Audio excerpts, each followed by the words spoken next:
Hello, and thank you for joining us. CBS News has learned President Trump has been told the U.S. is prepared for potential military strikes on Iran as soon as this Saturday, although no decision has been made yet. Sources also tell CBS News the Pentagon will be moving some personnel out of the Middle East over the next few days in case of possible preemptive or counterstrikes from Iran.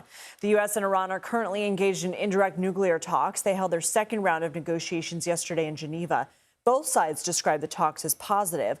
White House Press Secretary Caroline Leavitt said earlier today, while diplomacy is always the first option, there are, quote, many reasons and arguments one could make for a strike against Iran. Let's bring in James LaPorta. He's CBS News' national security coordinating producer. What more can you tell us? Thanks for having me.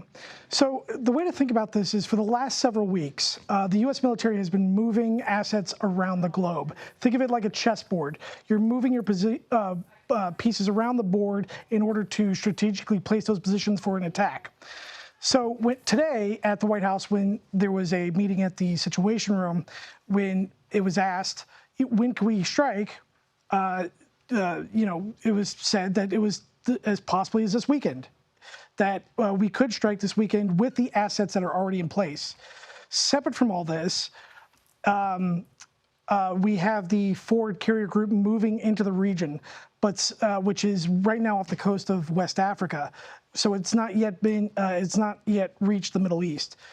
But with the assets currently in place, the U.S. could strike Iran right now. However, the president has not made a decision on that, and our sources have been said that the timeline for a strike, if a strike happens at all, could extend well beyond this weekend.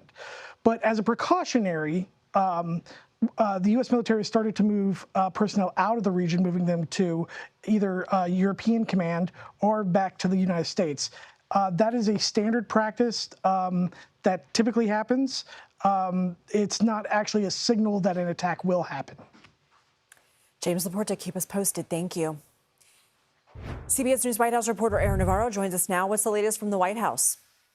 Lindsay, you mentioned it a little bit earlier in terms of White House Press Secretary Caroline Leavitt reiterating that diplomacy remains the first option. At the same time, during her briefing, she sent a similar warning that we've heard from President Trump, that Iran should make a deal quickly that they will be wise to, or they could potentially face consequences such as when the U.S. struck nuclear facilities in Iran last June. Leavitt also said that she did not have any information on deadlines when it comes to diplomatic talks between the U.S. and Iran. So they're continuing the pressure from the pulpit of the White House, in addition to the physical military forces that James mentioned are being moved to that region.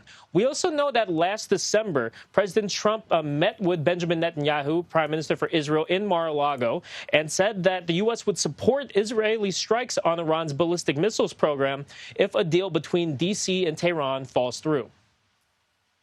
We're also learning about some of the politics coming out of the White House, the administration's plans for their approach to the midterms. What have you learned?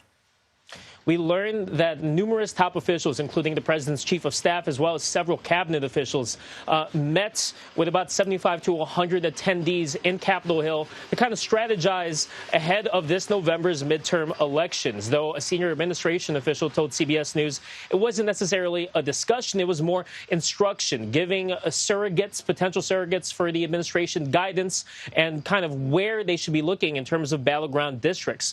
We also know that pollster Tony Fabrizio, a longtime pollster for President Trump, gave slides on what voters care about, what messages will resonate on the economy. He told attendees in the room that banning stock trading for Congress, transparency when it comes to health insurance data, as well as the president's tax cuts are popular economic messages that they should tout on the road. But talking about how the president has closed the border and restricted immigration is not. We know that President Trump will be in Rome, Georgia to talk about the economy, as the White House says that he will be traveling more domestically in order to kind of replicate the base turnout he had in 2024 this November, even though his name is not on the ballot.